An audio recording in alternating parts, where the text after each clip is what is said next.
Con más de 30 años de experiencia, hoy en Inclusiva nos acompaña el arquitecto Raúl López Ramírez, quien nos cuenta de su participación en la restauración de monumentos históricos, así como la importancia de la arquitectura sustentable. No se lo pierdan, aquí en Sagacín.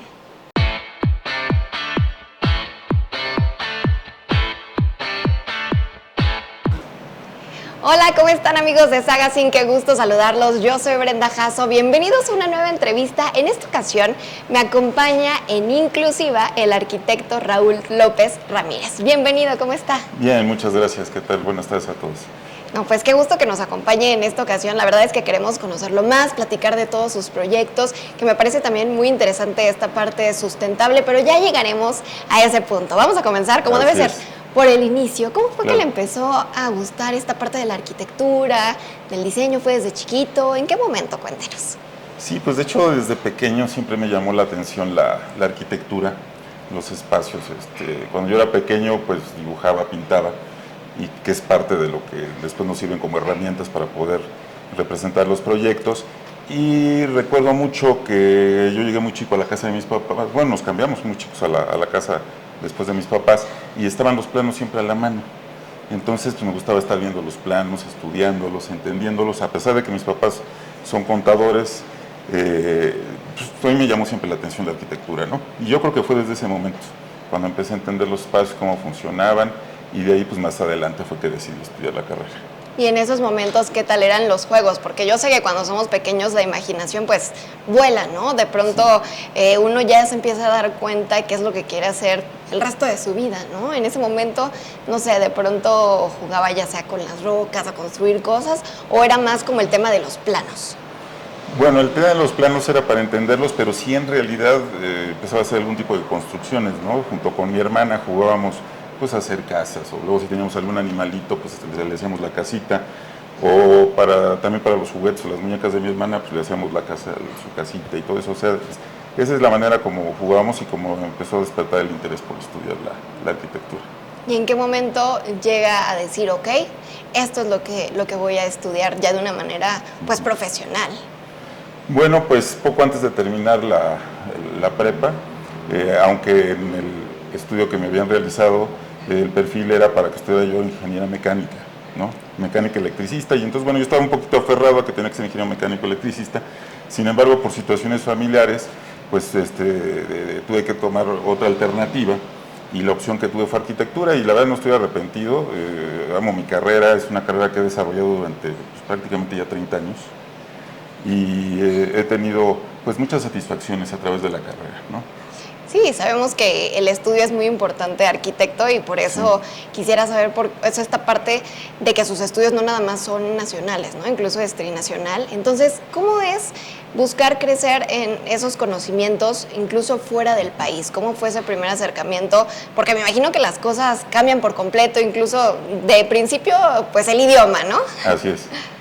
¿Cómo fue justamente esta experiencia al momento de salir del país para buscar tener ese aprendizaje? Sí, bueno, pues es parte de la evolución de uno como profesionista, ¿no? Y de las metas que se va uno poniendo a mediano plazo. Siempre tuve la intención de poder ejercer en otro lado. Me llamaba muchísimo la atención los sistemas constructivos, en este caso Estados Unidos o de Canadá.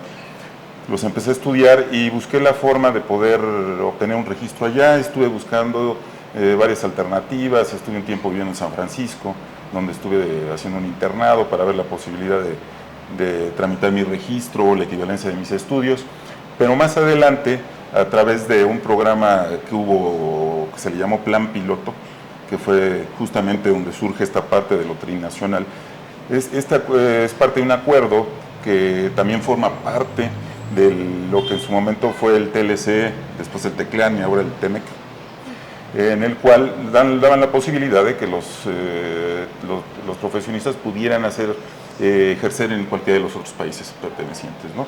Entonces me inscribí al plan piloto, hubo una eliminatoria, afortunadamente terminé con los 3 finalistas, y una vez que ya estábamos en el proceso, pues fue prepararse para poder presentar nuestro examen, nuestra entrevista. En este caso fue en Estados Unidos, en la sede de ENCAR, que es la organización que se encarga de certificar a los arquitectos, En Estados Unidos no es lo mismo, pero podríamos decir que, que el documento que se obtiene es similar al título, al título profesional aquí en México, que les permite o nos permite ejercer a los arquitectos que tenemos ese certificado, tanto en Estados Unidos como en Canadá. Entonces, en ese momento, pues me inscribo.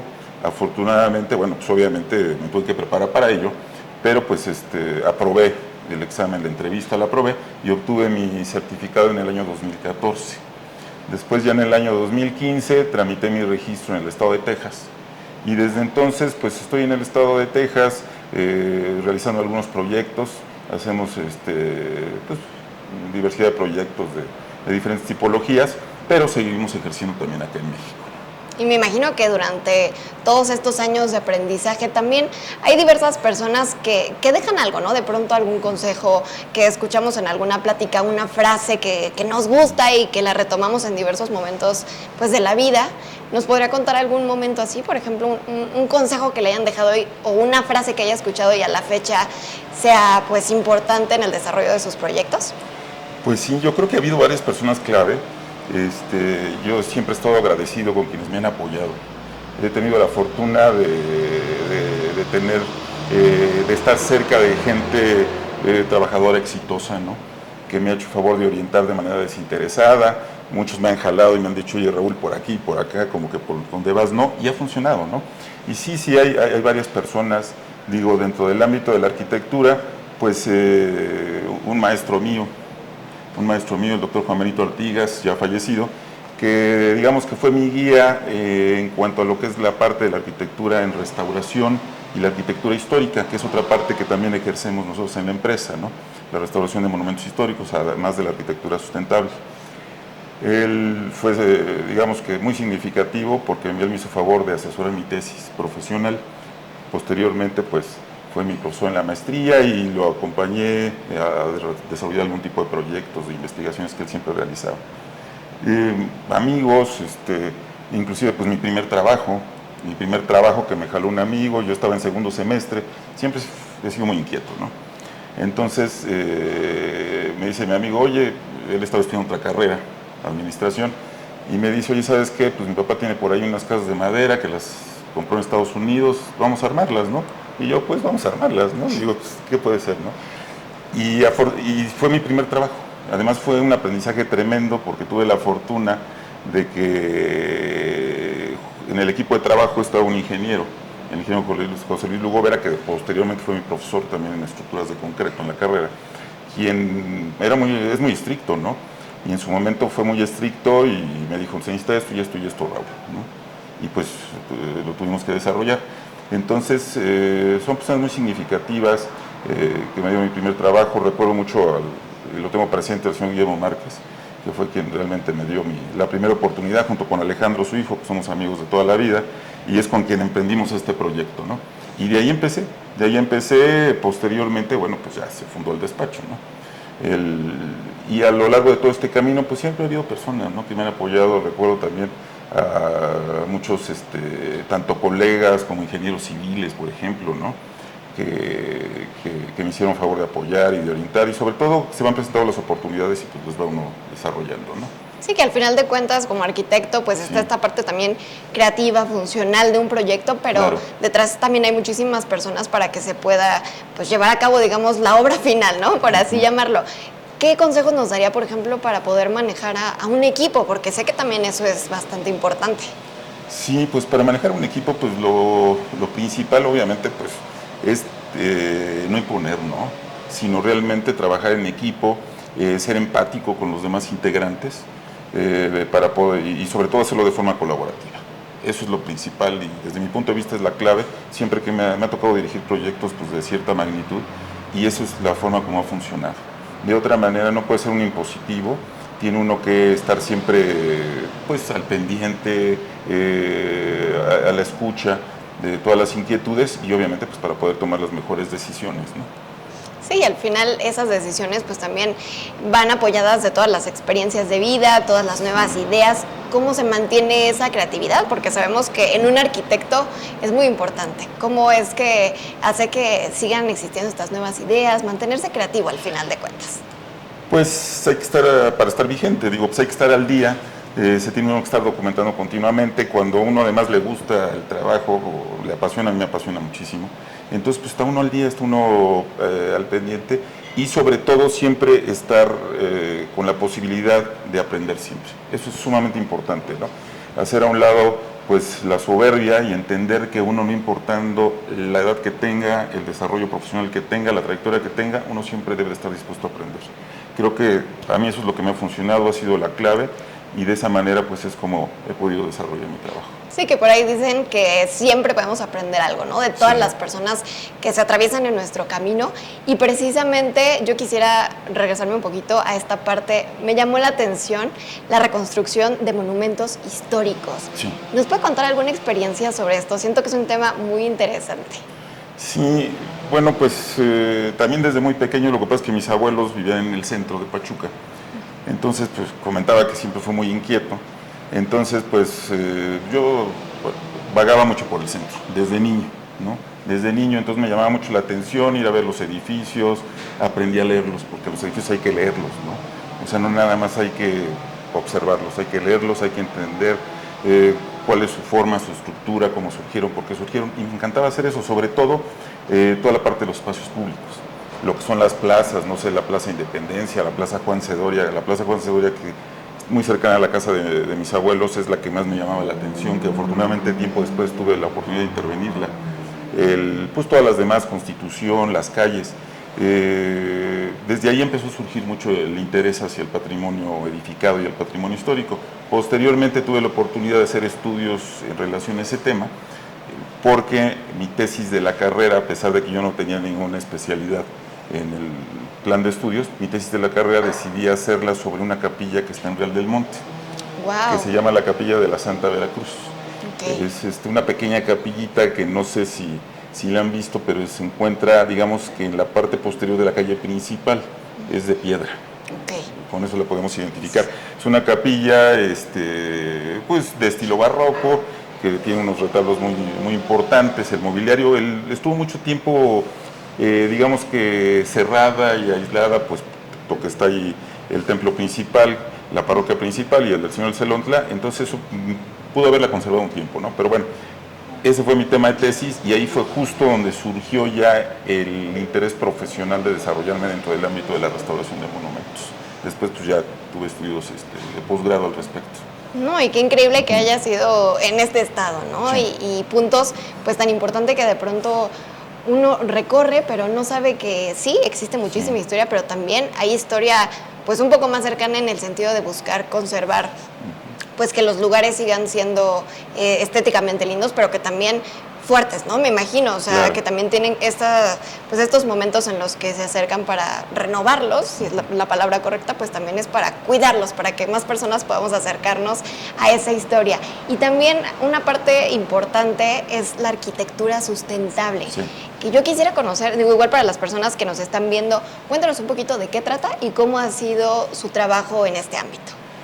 Pues desafortunadamente al día de hoy, la palabra sustentabilidad pues ha sido demasiado alterada, ¿no? Alterada en sus hechos, en sus acciones, porque pues se ha utilizado de mil maneras, ¿no? Para difundir otras situaciones. Pero bueno, si nos vamos a la raíz de la sustentabilidad, que de hecho ahora lo acuñan más como sostenibilidad, porque en realidad es una cuestión de traducción, ¿no? Del inglés al español, y por eso le pusimos sostenibilidad ahora en español, ¿no? Pero bueno, finalmente, pues es la arquitectura o todo lo que se refiere a la sustentabilidad, básicamente se refiere a que en la manera como nosotros actuemos en el mundo presente, será lo que le podemos dejar a las generaciones futuras. Si actuamos de manera madura, si actuamos de manera respetuosa al medio ambiente, entonces pues para las generaciones futuras pues obviamente van a tener un mejor planeta. Básicamente en términos generales podría ser, hay mil definiciones de sustentabilidad, pero sería hacia lo que está enfocado ahora en la arquitectura sustentable, pues es toda aquella arquitectura que tiene respeto por el medio ambiente, que cuida todo su proceso, de hecho desde el proceso de construcción, es muy importante, ¿no? Ok. Es muy importante porque la parte en la que resulta ser más contaminante la arquitectura es justamente en la construcción. ¿Por qué? Pues porque los desechos no son llevados al lugar correcto, porque el traslado de los materiales no es el adecuado. Hemos visto nosotros, por ejemplo, que a veces van camiones de volteo por la calle y van tirando todavía o va saliendo polvo de la arena o piedritas y demás, o el escombro, si es que hubo demoliciones, bueno, todo eso hay que cuidarlo. De dónde vienen los materiales, porque a lo mejor vienen de un banco que resulta que había un pequeño ecosistema ahí de cualquier especie y pues de ahí obtuvieron, no sé, el tepetate, la grava, la arena y destruyeron el medio ambiente y después lo llevaron. Entonces, de todo eso se trata la arquitectura sustentable, ¿no? De cuidar tanto el proceso constructivo como después ya la operación de la edificación, ya sea una casa, ya sea un edificio, ya sea un espacio público.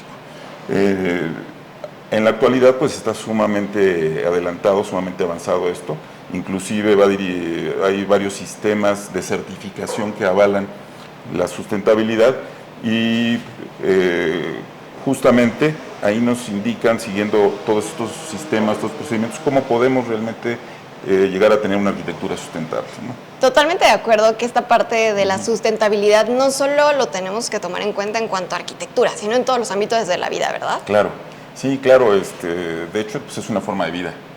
Es una forma de vida a la manera como nosotros respetemos a la naturaleza, respetemos a cualquier tipo de vida. De esa manera podemos ser realmente sustentables. La manera como nos dirijamos, digamos, al espacio en el que estemos, si procuramos el consumo mínimo de energía, el aprovechamiento de los recursos naturales para poder ser parte de nuestra vida diaria, sí está en todos los ámbitos, ¿no? Inclusive el cuidado del medio ambiente. La ecología es parte de la sustentabilidad, pero no es la sustentabilidad. Pero bueno, digamos que el cuidado del medio ambiente, de los ecosistemas, las prácticas que tenga uno en su vida diaria, ¿no? Por ejemplo, el uso del auto es muy importante, ¿no? Totalmente. Debemos nosotros de buscar la manera de usar un uso combinado entre lo que es el uso del sistema de transporte público, junto con el auto, junto con el uso de la bicicleta, por ejemplo, trasladarse a pie. Algunos de los principios de la sustentabilidad y de algunas de las certificadoras son de que justamente todas nuestras actividades las debemos de desarrollar prácticamente a pie, ¿no? O utilizando transporte público, ¿no? Entonces, dentro del ideal estaría que pues a no más de 2-3 kilómetros podamos desarrollar nuestras actividades, tanto laborales como nuestras actividades personales, para que no tengamos que desplazarnos demasiado y entonces eso genere una contaminación, ¿no? Se consideran inclusive hasta la realización, por ejemplo, de vuelos, ¿no? Porque pues un vuelo finalmente es contaminante, entonces qué tanto lo debemos hacer, qué tanto no, qué con tanta frecuencia, el cuidado, por ejemplo, en los materiales, ¿no? Eso es muy importante también porque hay materiales que en su proceso de fabricación pues dañan sumamente al ecosistema, ¿no? Hay materiales que son utilizados frecuentemente, el más usado sería el cemento, ¿no? Y el cemento es sumamente contaminante, es de lo más contaminante que hay. Todas estas empresas que proveen o fabrican materiales, pues lo que hacen es compensar con bonos de carbono, con ayudar a algún tipo de asociaciones, de fundaciones y demás, pero finalmente siguen contaminando. Entonces tenemos que utilizar materiales que no afecten realmente al medio ambiente, ¿no? O que por lo menos su afectación sea al mínimo. Sí, entonces está en todos los temas de vida, digo, en todas las formas de vida, la manera como nos desplacemos, inclusive la manera como hasta nos alimentemos, de dónde vienen los materiales, el origen, de qué tan lejos o no vienen, deben de ser de un radio no mayor a 200 kilómetros, porque obviamente si vienen de un lugar mucho más lejano, pues también van a contaminar Claro. con el transporte, ¿no? Es más, si son locales, es mucho mejor, ¿no? Porque de esa manera pues la contaminación es menor y la afectación obviamente al medio ambiente. Sí, es un tema muy amplio, Sí, de diversas... amplio, no termina. No acabamos, ¿verdad? No acabamos, sí. Son muchas las acciones que en ocasión, incluso son hasta pequeñas, pero que hacen cambios grandes. Claro. Y que en nuestro día a día podemos pues ir modificando para buscar pues que todos estemos bien, principalmente el planeta, que al final de cuentas es nuestra casa. Y ya que hablamos de esta parte de acciones del día a día, ¿cómo es el día de un arquitecto? Porque además yo sé que también le gusta estar cerca de la naturaleza, de la montaña, el ciclismo. Cuéntenos un poco de esto. Sí, pues el día, bueno, pues sí, mi día, cuando estoy en la ciudad, pues estoy un tanto enfocado a mis actividades profesionales, ¿no? Pero, pues mi actividad principal está enfocada en este momento al desarrollo de proyectos. Siempre el proyecto es lo que más me gustó de la arquitectura. Sí, también ejecuto construcción, o desarrollo construcción, pero por lo general me dedico más al proyecto, sobre todo al diseño urbano en este momento, ¿no? Entonces, bueno, pues el día es revisar los proyectos, llegar a acuerdos. De repente pues hay que tener una serie de reuniones que son muy importantes, en las cuales uno pues, tendrá que revisar, verificar y hacer las aportaciones a estos proyectos, pero siempre busco en cualquier momento del día el darme una escapada. Digo, tenemos lugares maravillosos aquí cercanos, como es el Bosque Mineral del Chico, ¿no? Claro. Que para mí pues, es mi bosque preferido porque pues, lo tenemos a 20 minutos. En 20 minutos llego en carro y puedo hacer una caminata. Entonces, lo incluyo como parte cuando tengo la oportunidad en el tiempo, y si no, por lo menos en fin de semana, o hay días que a veces destino completamente a tener actividad física. Practico montañismo, nada más que el montañismo pues hay que realizarlo un poquito más lejos, más en el Estado de México o en el Estado de Puebla, porque aquí en el Estado de Hidalgo sí tenemos montañas, pero no tienen la misma altitud, ¿no? O la altitud requerida. Pero bueno, pues bici de montaña, pero sobre todo me gusta mucho la bici urbana, ¿no? Me encanta moverme en bici por la ciudad, aunque a veces es complicado, pero me encanta hacerlo combinándolo con el uso del vehículo, inclusive con el uso del transporte público. Es muy importante, ¿no? Y que justo estos momentos incluso ayudan como a desconectarse tantito, ¿no? También, sí. Despejan la mente. Sí, despejan la mente, se aísla uno un tanto de las responsabilidades, ¿no? O de las preocupaciones. Y sí, digo, a veces inclusive salgo en las noches, porque a veces no hay oportunidad durante el día. Disfruto mucho las rodadas nocturnas, sobre todo porque en las noches, bueno, pues obviamente hay menos tráfico, hace menos calor con el calor que está haciendo estos días, ¿no? Y además, pues luego a veces son por temática, ¿no? Inclusive hacerlo en el centro histórico, recorrerlo, ver sus construcciones, sus monumentos, edificios, y es en el momento en el que nos podemos detener más y leerlos, como lo decía en un inicio, de una mejor manera, ¿no? Y si no, bueno, pues son circuitos por la periferia de la ciudad o a la montaña, también llegamos en la noche. Pues totalmente, una actividad Sí. pues que al final también permite disfrutar de la ciudad. Y antes Sí. de cerrar con esta entrevista, yo quisiera platicar, bueno, para todas las personas que nos están viendo, como arquitecto, ¿qué recomendación nos podría dar incluso en temas de inversión? Porque sabemos que tiene un conocimiento internacional y actualmente sé que hay proyectos bastante interesantes, pero también tenemos que tener cuidado en dónde invertimos, ¿no? ¿Hay alguna recomendación que nos podría dar? Sí, bueno, en este momento tenemos varias actividades, como les comento, estamos desarrollando varios proyectos, casi todos enfocados al diseño urbano, pero también tenemos proyectos que estamos desarrollando en el ámbito de la vivienda. Tenemos proyectos que estamos desarrollando en el estado de Texas, en donde me gustaría invitar al público para poder realizar algún tipo de inversión. Son inversiones muy interesantes porque es una manera de poder diversificar su cartera, de poder tener recursos también en otro país. Este es un momento clave para invertir en Texas porque tiene un esquema en el cual se puede, de alguna manera, durante un periodo por lo menos de 5 años, se van los impuestos, digamos que se van posponiendo el pago de los impuestos, siempre y cuando uno continúe con la inversión. Es un medio, digamos que diferente al mexicano en cuanto a lo que es el sistema constructivo, pero es sólido en este momento. Entonces, a mí me gustaría invitarlos, a quienes estén interesados, con mucho gusto les podemos dar la orientación debida, porque nosotros no solamente desarrollamos los proyectos, sino que, como hemos visto, pues, muchos de mis clientes, pues, para poder hacer inclusive el movimiento de los recursos, los orientamos, inclusive para crear las empresas, para decirles cómo deben de trasladar sus recursos de México hacia Estados Unidos, cómo deben de desarrollar y arrancar sus empresas, comprar las propiedades, en este caso los terrenos, para poder desarrollar los proyectos o las obras. Y pueden ser desde viviendas unifamiliares hasta multifamiliares, ¿no? Y tenemos varias locaciones en las que estamos trabajando. Y precisamente, ¿cómo podemos contactarlo para conocer más detalles sobre estas inversiones? Bueno, pues les puedo dejar el correo electrónico, que es raul.proyecta@gmail.com. También obviamente les dejo el número telefónico, que es 771-702-0100, y cualquier situación, pues a sus órdenes, para poder orientarlos o despejar algunas dudas por si es que surge el interés de hacer algún tipo de inversión allá o aquí. Digo, aquí desarrollamos proyectos pues de todo, como les comento, más enfocados al diseño urbano. Hacemos proyectos pues de fraccionamientos, de conjuntos habitacionales.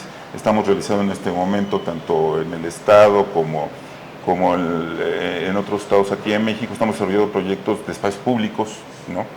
Espacios públicos, entonces pues podemos apoyarlos en cualquier tipo de proyecto que requiera. Perfecto, de cualquier forma también en la descripción de este video les dejamos toda la información para que si tienen alguna pregunta se acerquen y pues ya puedan tener ese contacto más directo. Muchísimas gracias por el tiempo, la verdad es que me llevo también muchísimo conocimiento, todo lo que hay detrás de la arquitectura, de ese diseño, de esa manera de que sea funcional esos espacios que de pronto, pues todos los días, ¿no? Vamos a distintos lugares, pasamos por diversas calles en las que vemos edificios y lugares, pero hay historias detrás. Entonces, muchísimas gracias por el tiempo. No, pues al contrario, muchas gracias. Yo feliz de haber estado aquí y espero que pues realmente les sirva a todos lo que estuvimos platicando. Muchas gracias. Que sí. Muchísimas gracias, arquitecto Raúl López. Fue un gusto enorme. Amigos de Sagazine, gracias por acompañarnos en esta entrevista. Yo soy Brenda Jasso y ya lo saben, Sagazine, un vistazo a lo que nos importa.